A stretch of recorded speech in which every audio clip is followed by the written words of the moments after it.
Hello बच्चों। तो इस वीडियो में हम लोग सीखेंगे थ्रेशोल्ड एनर्जी क्या होता है, एक्टिवेशन एनर्जी क्या होता है, ठीक है ना। तो चलो स्टार्ट करते हैं। तो देखो, हम लोग basically threshold energy, activation energy को बहुत जगह पे देखते हैं, इसके बारे में पढ़ते हैं। केमिस्ट्री, मुख्यतः इसको केमिस्ट्री में पढ़ते हैं, है ना, फिजिक्स में भी पढ़ते हैं, और बहुत जगह इसका देखते हैं कि थ्रेशोल्ड लिखा रहता है। क्या होता है ये दोनों देखते हैं।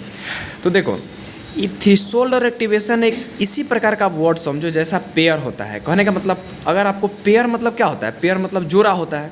पेयर मतलब जोड़ा होता है। जैसे अगर पेयर एप्पल दे ले रहेगा तो इसको क्या मतलब समझोगे कि एक पेयर एप्पल मतलब एक जोड़ा सेब, है ना। ए पेयर पेन दे ले रहेगा तो क्या समझोगे, एक जोड़ा क्या, कलम, ठीक है। तो उसी प्रकार थ्रेशोल्ड एनर्जी होता है। थ्रेशोल्ड एनर्जी क्या होता है कि जैसे देखो, एक एग्जांपल आपको हम देते हैं, एक एग्जांपल देते हैं, देसी एग्जांपल, ठीक है। क्या कहते हैं ना कि जैसे देखो, आप सिनेमा हॉल में तो मूवी देखने जाते ही होगे, है ना। सिनेमा हॉल ही आपका है। 3D सिनेमा हॉल आजकल आ गया है ना। 3D सिनेमा हॉल में आप लोग गए मूवी देखने, ठीक है। लेकिन भाई 3D सिनेमा हॉल है तो इसका दाम भी ज़्यादा होगा। तो इसका दाम था 100 रुपया। इसका दाम था क्या, 100 रुपया।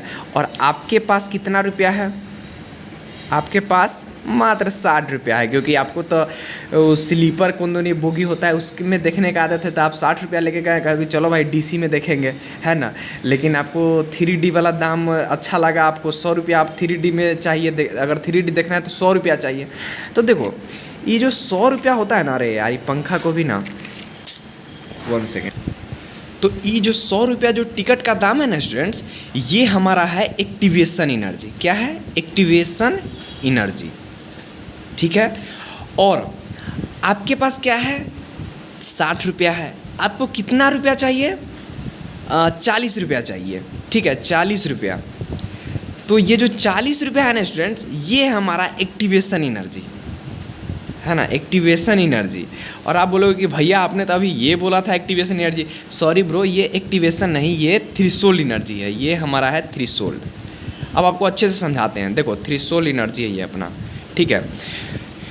थ्रेशोल्ड मतलब क्या होता है कि कोई भी घटना हो रही है, कोई भी रिएक्शन हो रहा है, कोई भी चीज़ हो रहा है, तो वह हमारा मिनिमम एनर्जी जितना होने पर वो रिएक्शन हो जाएगा। यानी उससे अगर कम रहेगा तो कोई उपाय नहीं है, लेकिन उससे ज़्यादा कितनों हो तो वो रिएक्शन हो जाएगा। तो वही हमारा है थ्रेशोल्ड एनर्जी। जैसे देखो, टिकट के दाम 100 रुपया था। अगर मेरे पास 100 रुपया है तो भी हम मूवी देख सकते हैं। 150 है तो भी मूवी देख सकते हैं गोलगप्पे के साथ। 200 है, 300 है तो भी मूवी देख सकते हैं पिज़्ज़ा बर्गर ये सब के साथ, है कि नहीं। चलो, और एक्टिवेशन एनर्जी क्या होता है। एक्टिवेशन एनर्जी कहीं पे भी देखो, कोई भी काम करने के लिए आपको तो कुछ एनर्जी चाहिए ना। लेकिन ज़रूरी नहीं है कि मान लो कोई काम है और उसके लिए जितना चाहिए उतना एनर्जी आप में है ही, तो कुछ कम एनर्जी होगा। तो वही जो एक्स्ट्रा जो आपको एनर्जी चाहिए होगा वो आपका होता है एक्टिवेशन एनर्जी। जैसे देखो, यहाँ पे देखो, हमारे पास 60 रुपया था, तो हम तो अब इस वाले रिएक्शन को नहीं करवा सकते हैं, ठीक है। तो हमको कितना रुपया और चाहिए। रुपया क्या होता है, बेसिकली एनर्जी तो होता है, ठीक है ना। तो 40 रुपया हमको और चाहिए, तो यही 40 हमारा क्या हो गया, एक्टिवेशन एनर्जी हो गया, ठीक है। जैसे अगर उसी प्रकार केमिकल रिएक्शन, जैसे C+O2 है ना, मान लो CO2 है, मान लो ये ऐसा ही कुछ रिएक्शन है, ठीक है। इसको मान लो 560 जूल हीट चाहिए इस रिएक्शन को होने के लिए, ठीक है। मान लो मेरे पास 400 जूल ही हमारे पास 400 जूल एनर्जी ही है, ठीक है। रूम के द्वारा, इन्वायरमेंट के द्वारा, है ना, किसी के एक्सटर्नल फैक्टर के द्वारा 400 जूल एनर्जी बन पा रहा है, ठीक है। तो ये जो 560 हुआ, ये हमारा क्या हुआ, थ्रेशोल्ड एनर्जी। मतलब इतना एनर्जी मिल जाएगा या इससे ज़्यादा मिल जाएगा तो हमारा रिएक्शन हो जाएगा, ठीक है।